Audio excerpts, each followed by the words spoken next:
Good morning. Let's get started with this. EOSS, January 1991. I said 90 earlier. My apologies. We are a nonprofit corporation in Colorado, and we say this a lot. We really mean it, and I think I'm going to demonstrate that to you over our history, that science and education is what we're really about. The Poor Man's Space Program, you all know this, $900, this is probably $600 by now. Student groups with first-hand experience with science and technology to the edge of space, and I hope to show you that. Low-cost access for scientific and engineering organizations, and I hope to show you that also. Funded by donations, fees, and 60-plus members.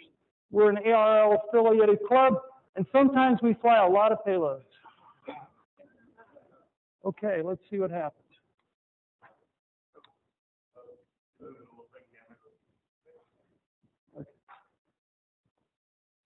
All right, there we go. Okay, before there was an EOSS, there was a group in Denver that was interested in amateur TV. Back up there, one, go backwards. Okay. Back one more. Back one more. Can you go back one more? Okay. Western Vision Network was interested in amateur TV. They used 70 centimeters, 1.2 gig. So they decided to try to fly a TV and have it go up in the air and see what the TV looked like. And that was really the first flight on November 1990. That's where the 90 came from, in a county park, which we can't fly anymore. That hooked some of the folks in EOSS on, or in Western Digital Group, about becoming a group called EOSS. The Western Digital guys really didn't want to fly balloons on a regular basis. They wanted to fly ATV. You know, we had one of the guys who walked around with a helmet cam, did that kind of stuff. But the core members then created the new group, and that's Edge of Space Sciences. And that's worked out fairly well. That was our first ground station launch organization up there. Okay, Stephen.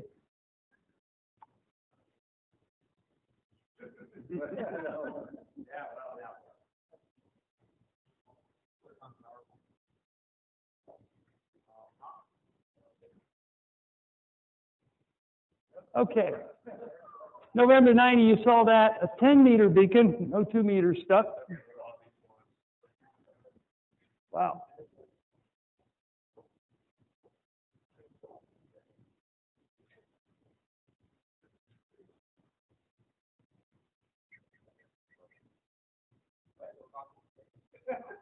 Okay.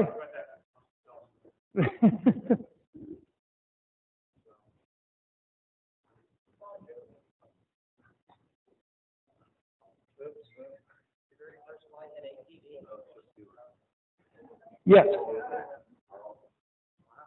We'll show you that. It wasn't ours, however.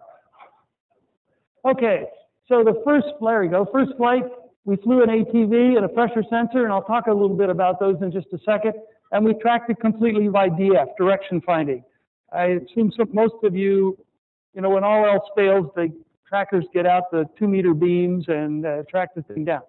I tend to be a ground station guys, and those the tracker folks are over there, so you know we have a little back and forth. March, we flew a beacon on 147.555. We still fly on that frequency, and we did a lot better on doing DF. 40-meter net we established. First flight for an educational institution. We had a VOR. Any pilots in here? You know what VORs are, the navigation system. Mike built a VOR receiver that we tried to use. We flew a crossband repeater in 92. We're still flying that crossband, a derivative of that. We flew Loran C for a while, trying to work that as to where the bleeding was. So in 93, we made the breakthrough and went GPS for the first time. I'm going to show you this picture that we took in 93 with a camera. 94, first time tracking with APRS. So we've been doing that for a while. Rick set up the website in 95. We fly an APRS digipeater, so if you're on 14434, you're going to see our tracker team going through our balloon so that our alpha keeps track of where all the trackers are. The D-spun TV, Mike has invention of that, so it tries to keep pointed in a single direction so that the thing doesn't spin around. If you've flown ATV, you probably notice one of the problems you have is the thing continuously spins. The D-spin was Mike's attempt to do that, and you might talk to him later. He's the guy with the blue hat back there that says USS. Use the iGate data. We're required by the FAA to iGate now. That's how they track our balloons. Rechargeable lithium ion, 100th flight, Mike's fast release, 3-view digital camera. We'll show you that. In fact, there's a picture of the 3D digital camera, and we'll talk about it a little bit later. And then we did a Zigbee. We found that we wanted to put the lat long and the altitude across the bottom of the TV, but when you put the GPS receiver in with the 70-centimeter transmitter, what happens is the GPS gets wiped out.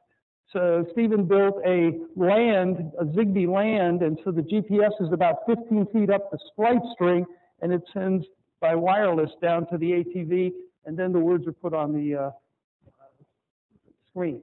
Okay, I'm not going to talk a lot about this one. You can see that it was meant for Dayton, rah-rah ham radio, right? But we all know we do these things. So why don't you just go to the next one, Stephen?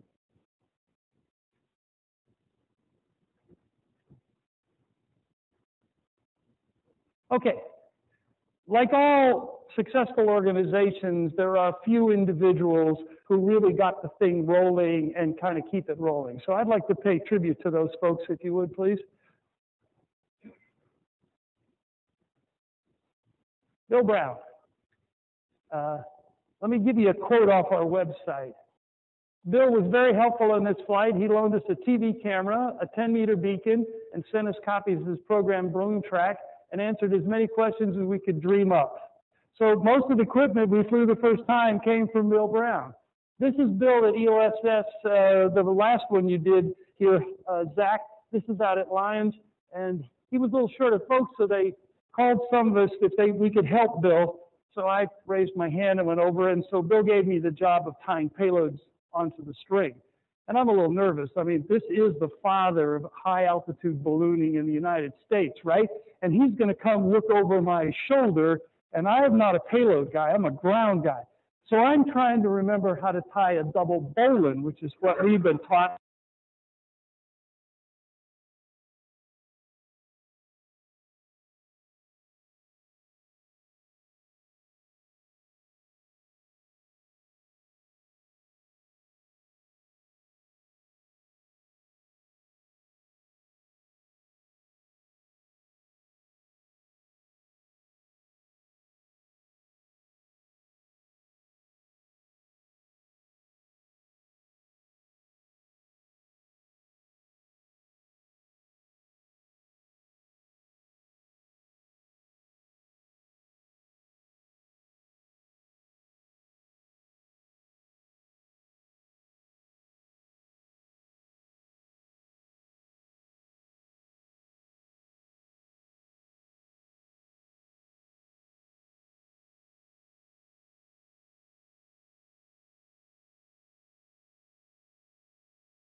Merle McCaslin, that's the slide that just went up there. Merle was our balloon meister for many years. He was also our treasurer for many years. He's one of the core members of EOSS.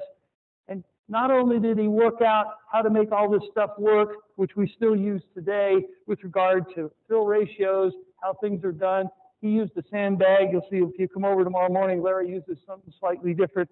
Merle was the guy who would listen, lay back, and the discussions would go back on, and he'd finally stand up and say, you know what I hear? I hear this and this and this, and it sounds to me like the voice of reason.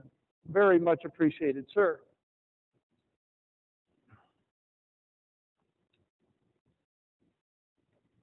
As most of you know, EOSS has a website that's fairly popular. The Bloomeister's back there in the corner, Rick.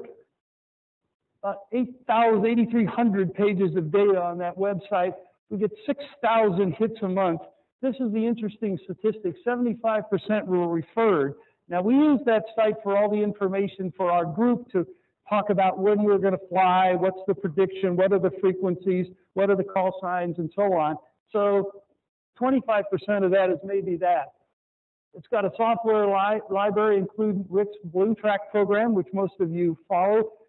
Bill Brown wrote the equations. Keith and his guys then took Balloon Track, and that's the online version that runs today. And it's really the single source for all that data. Here's what the web page looks like, and there's some of the things you're going to see. And I'm going to show you some slides from that website in just a second. The next one, sir. Okay, some facts, kind of interesting things about EOSS. There's one of the big blue airplanes. You see the glider hanging down there?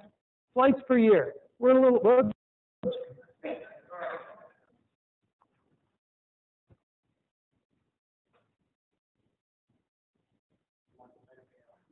No, I'm going to cover that airplane in just a second. Thank you. Flights per year. This is about the time we got involved with the folks from CU, which I'll talk about in a second. This is only 2 flights because it was in May. We've flown 2 more times since then. Payloads per flight kind of gets to be a high number. You see where that picture I showed you with all those payloads on the string come from. Kind of peaked up here. I can imagine a flight string with 20 payloads on it, but nevertheless, kind of holds in the middle there. The next one, sir.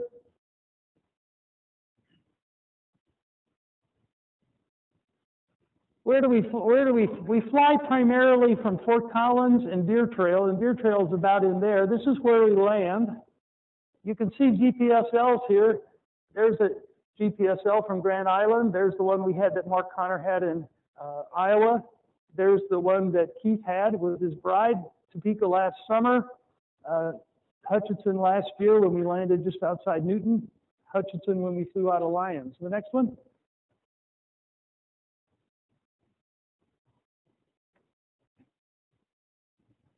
Max altitudes, we get above the 100,000 feet. One of the problems we have is we fly heavy. We fly 3,000 gram balloons, neck loads up to 25 pounds. That's not including all the flight equipment. So it's hard to coax the 3,000 gram balloon up that high when you get that kind of a neck load on it. Max speed, these things get going pretty fast once in a while. Good strong jet stream coming over the top of the Rocky Mountains.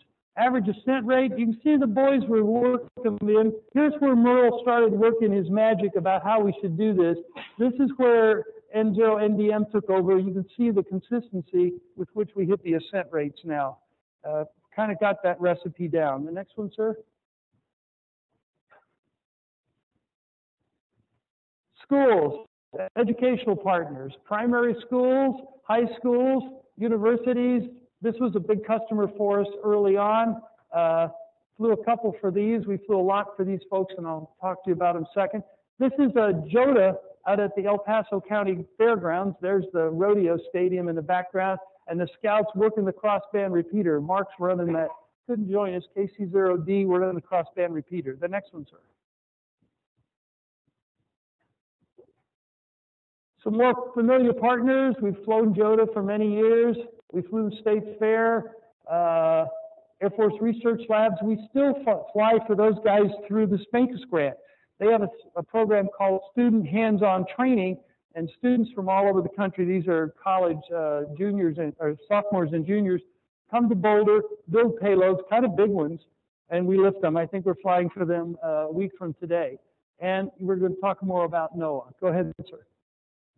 Okay, types of payloads. We've flown some interesting stuff. Whoops.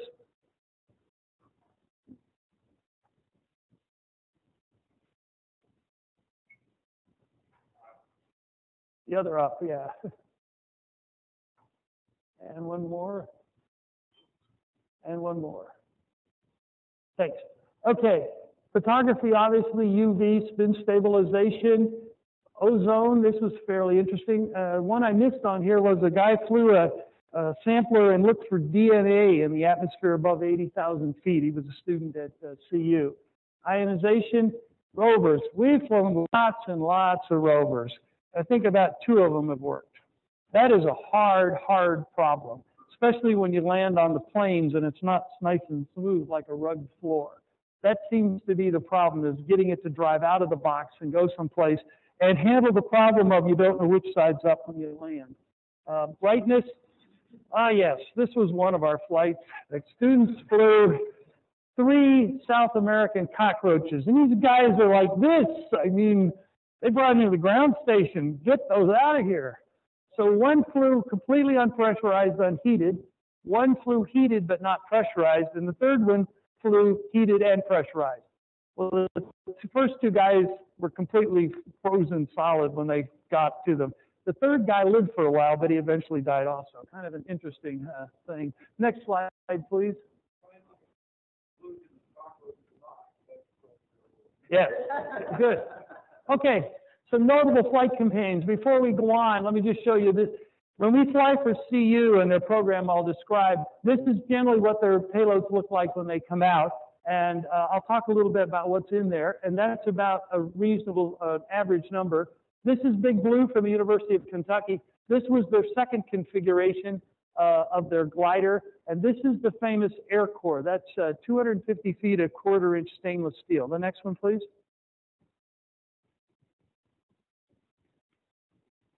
CU.